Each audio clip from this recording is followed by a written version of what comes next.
part of the story of South Africa's elections in 2024 has got to be the coalition story. Some call it a grand coalition. It's understood to be a government of national unity. We are seeing, I think, people who might not have thought of themselves even as potential ministers stepping into cabinet, taking on very interesting roles. We've seen political parties being forced to work together in order to govern and take the country forward. Joining me at the moment is a first-time minister, the first time the DA specifically is in government. I'm joined now by Dean Macpherson.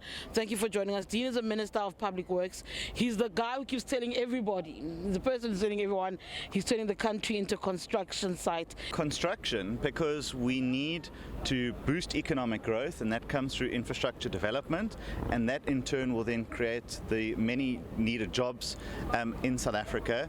I was really pleased by the spirit in which the Cabinet and the President received my message and my plan and vision for infrastructure development.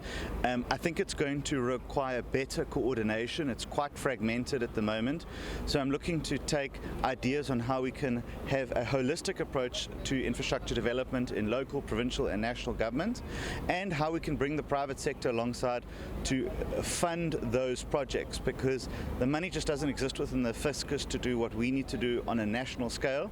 So there's a fantastic entity called Infrastructure South Africa who are able to build and package these projects to take to market and then seek investment either through domestic or foreign sources. So that's what we want to do. We want to ramp that process up, and we want to start taking more infrastructure projects to more communities, particularly on bulk infrastructure like water, like electricity, distribution, transmission, and roads and sewer. Those are really, really important to get our country moving, and that's going to be one of the apex priorities for infrastructure development. Timelines, Dean, those are a lot of things that you want to do in very tight time margins to communities that are frustrated and have been waiting for far too long for those kind of developments in order to try and move the needle somewhat. South Africans will ask about timelines. While the President's message matters, people are more interested in implementation. You're absolutely right, and I don't want to commit myself yet to timelines, because I've only been in office for 2 weeks. I'm still getting to grips with the scale of what I have to deal with, but what I want to see wins that South Africans can identify with. This morning in Langa, they couldn't open and close the disabled toilet for people to use because the lock was broken. And I said to the guys, I said, here's 100 rand, let's just go to the hardware store and replace the lock. We've got to move quicker. We can't obviously subvert finance management controls, but we've got to speed up the delivery and implementation of services across the country. And so I think that to begin with, obviously, it's people say they can't see this or they can't see that, but the measure for us, I think, as a government will be after 5 years whether people can see a marked difference and change from where they were 5 years earlier. And I think that that's got to be the measurement that we've got to hold ourselves to.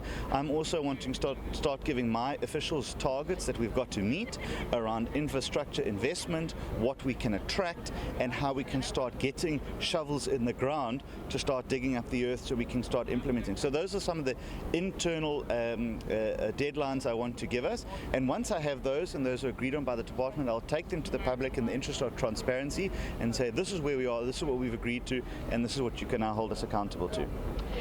Earlier you spoke about how you're just 2 weeks on the job, and I think when people look at you on social media, they also think, this person is 2 weeks on the job, and feel you slightly overzealous, that you've come in quite hot. You have a lot to say.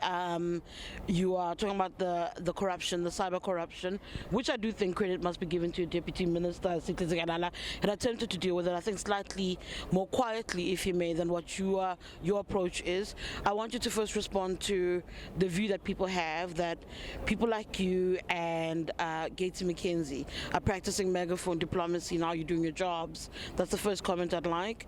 And secondly, just to speak about whether or not, when do you run out of steam of being seen to be competing to prove a point that you are present and doing a job, I guess? So I'm not competing with anyone. I have been given the responsibility by the President and by my party leader to be in government, and of course I'm going to be enthusiastic and energetic because I want to see change. No one goes into government just wanting to see the status quo remain. So I'm bringing a lot of energy, I'm bringing a lot of enthusiasm, and I want to keep that going throughout my term. And in fact, whenever I go and talk to officials, my positivity is they've said to me, Minister, what you're saying and what you're doing is inspiring us, and so we're feeding off of each other to actually get the job done. Now, in terms of transparency, and that's something I've been very clear about, Tshidi. I want us to be more transparent so that South Africa can trust us, so that we can deliver better services. And I've given credit to the Deputy Minister that he did, of course, take this to the police in May of 2024. And subsequent to that, when I started having briefings with various branches within my department, and I said to them, I said, you know what, I don't want the good news. Tell me how bad things are so that we can actually start to sort them out and fix them together. And it was in that space that this bigger problem actually emerged. So I'm creating spaces within the department for people not to tell me how great everything is, but I want them to tell me how bad things are, because only then can we then start to fix them. So I want to be transparent, and I will continue to bring that information to the public, and I think that government must be transparent. We're servants of the people, and so what we find out and what we do and what we want to do must be shared with them. Maybe that hasn't been done in the way that it was previously, but maybe we can all learn from one another, and we can see a collective raising of the bar in terms of transparency and communication with the people of South Africa.